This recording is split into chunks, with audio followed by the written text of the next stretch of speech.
Greetings to the Japan Wind Energy 2023 online interview, a distinguished platform committed to accelerating cross-border collaboration and knowledge exchange within the dynamic wind energy market. My name is Kayla, Content Analysis and Leader Associates. Belgium places significant emphasis on the advancement of its renewable energies, especially in offshore wind, where substantial investments have been directed. Look forward, the horizon for offshore wind in Belgium shines brightly. The role of offshore wind in attaining these targets cannot be overstated. Today, we are honored to interview Ms. Stroobandt, Deputy Head of Cabinet for the Federal Minister of Energy in Belgium. Ms. Stroobandt's insights promise to shed light on the profound lessons garnered from Belgium's renewable energy journey, especially within the field of offshore wind energy. Hi, Ms. Stroobandt. We extend our heartfelt gratitude for taking your time for today's interview. No problem. Thank you for having me. Yeah, and now looking ahead, the future of offshore wind in Belgium appears promising. How can Belgium successfully navigate regulatory challenges and engage stakeholders in offshore wind development? According to your insights, which mechanisms like the offshore grid subsidy and the tailored support framework can Japan adopt for its offshore wind sector? Yes, well, thank you.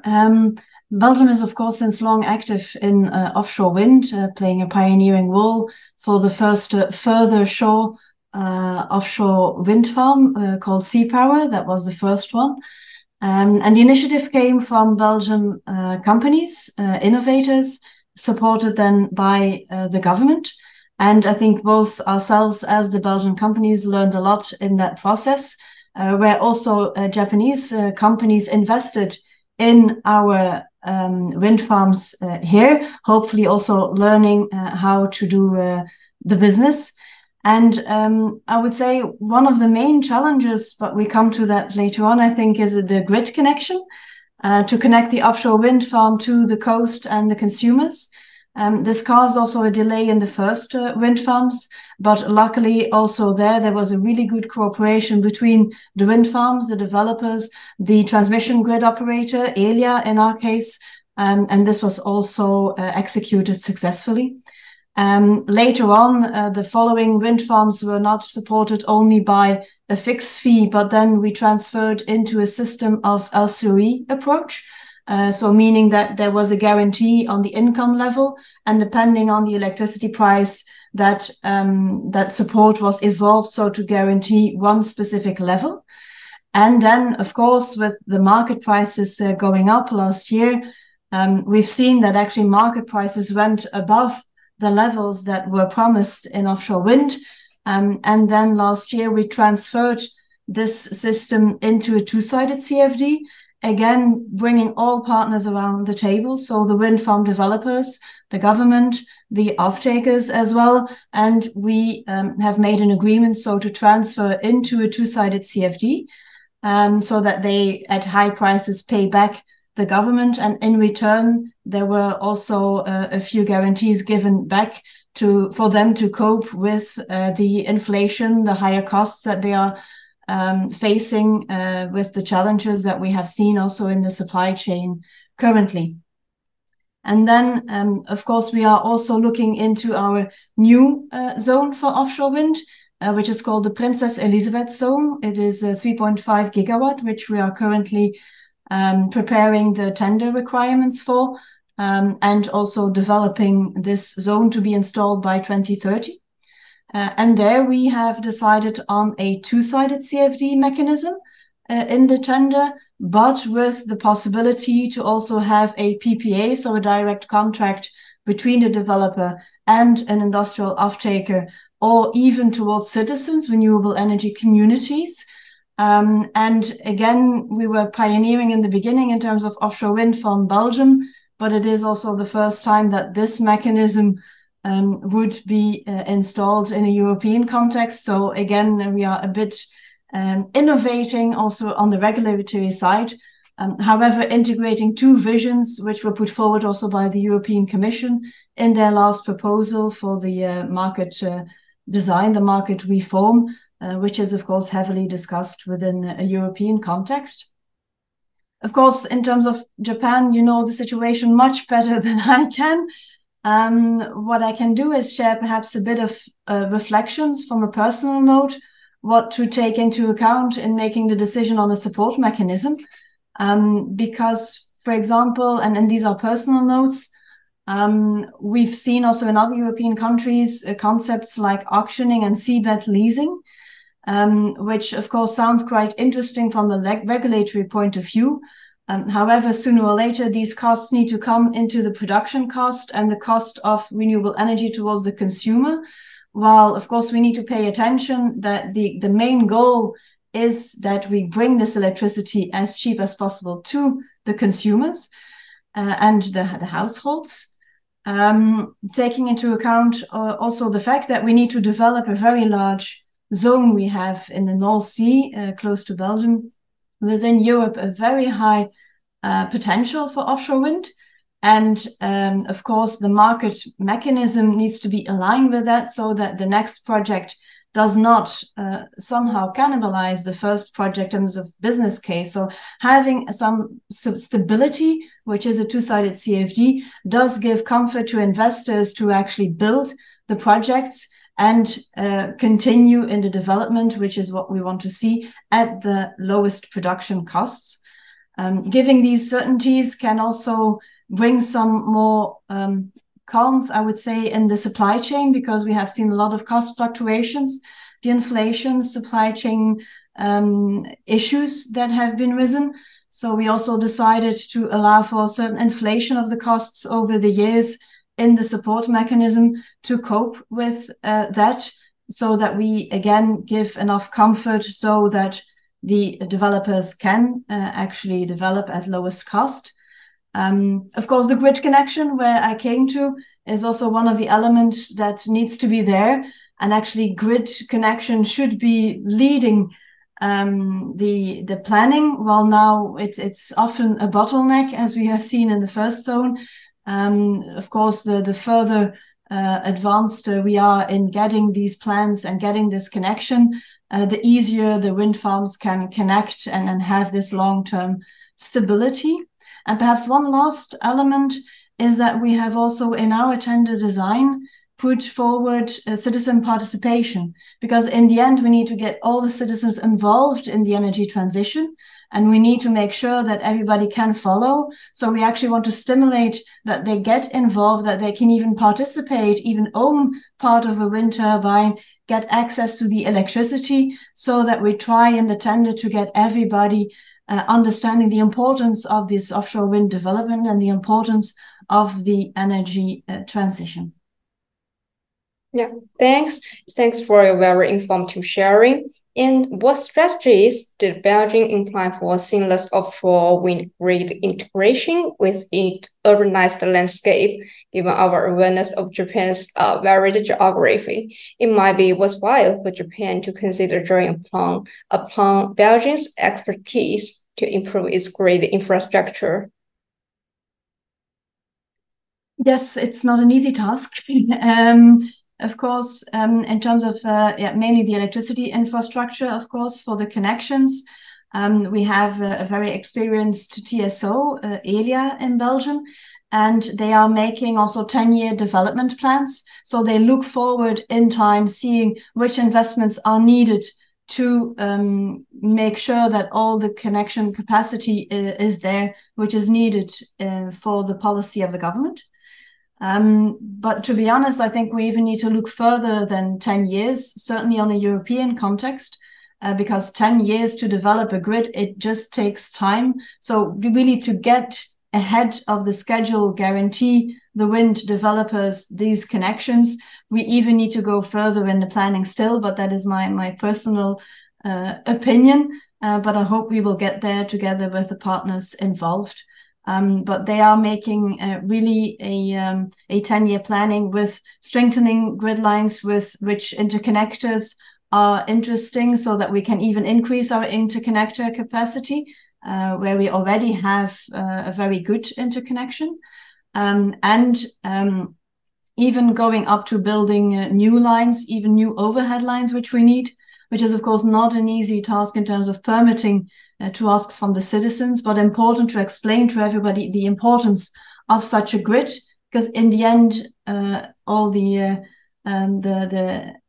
citizens, they also want to have heat pumps. They also need to charge their electrical vehicles in the future. So a grid will be very important. Even also adapting some of the behaviors, when to charge and so on, are all things we need to take into account, of course.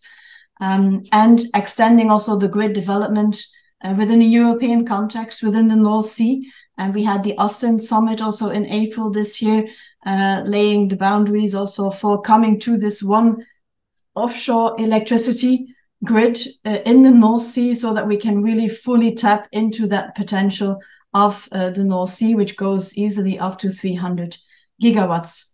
And of course, to position ourselves as Belgium, because we have a very small coast, but offshore wind is important to us to secure our energy supply in renewable electricity.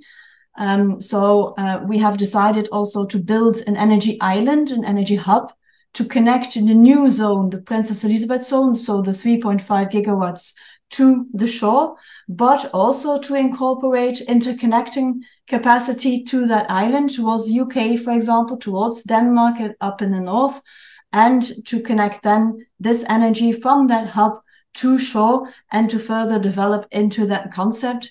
And I'm also very proud to say that it's two Belgian companies from the dredging industry, Jan de Nul and Demi, who have won the tender for Elia to build this energy island, which will be the first energy island built in the North Sea. Yeah, thanks. And the third question for you is, how can Belgium provide valuable insights on successfully navigating challenges associated with supply chain dynamics and fostering innovation within the offshore wind sector?